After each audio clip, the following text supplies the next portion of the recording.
Men o'zbek tilidan faxrlanaman, chunki bu til go'zallik va ifoda tilidir. Har bir so'zda shirinlik, har bir iborada yashirin ma'no bor.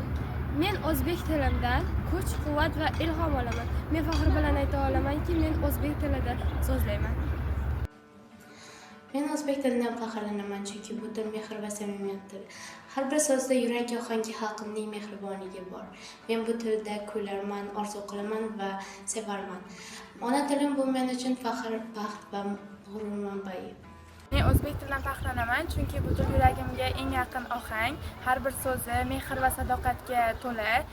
O'zbek tili ayollarning latofatlari va xalqning samimiyligini ifodalaydi. Tilim bilan faxrlanaman. Men o'zbek tilidan faxrlanaman, chunki bu til bobolarimizdan qolgan muqaddas meros. Bu til orqali tarixni bilaman, millatimni anglayman. O'zbek tili or-nomus, g'urur va vatanparvarlik ramzi. Tilim yuragimning ovozi. Men o'zbek tilidan faxrlanaman, chunki u mening o'zligim, g'ururim va faxrimdir. Har bir so'zida mehr, har bir ohangida tarix bor. Men ona tilimdan faxrlanaman, chunki bu til xalqimning ruhi va millatim.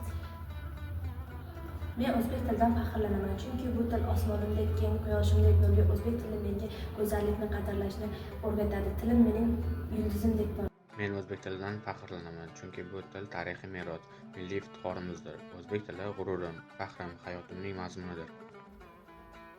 Men o'zbek tilidan faxrlanaman, chunki bu til onamning allasi, ustozimning duosi. Bu til menga mehr, odob va ezgulikni o'rgatgan. O'zbek tili mening hayotimning bir bo'lagi. Tilim faxrim, iftixorim.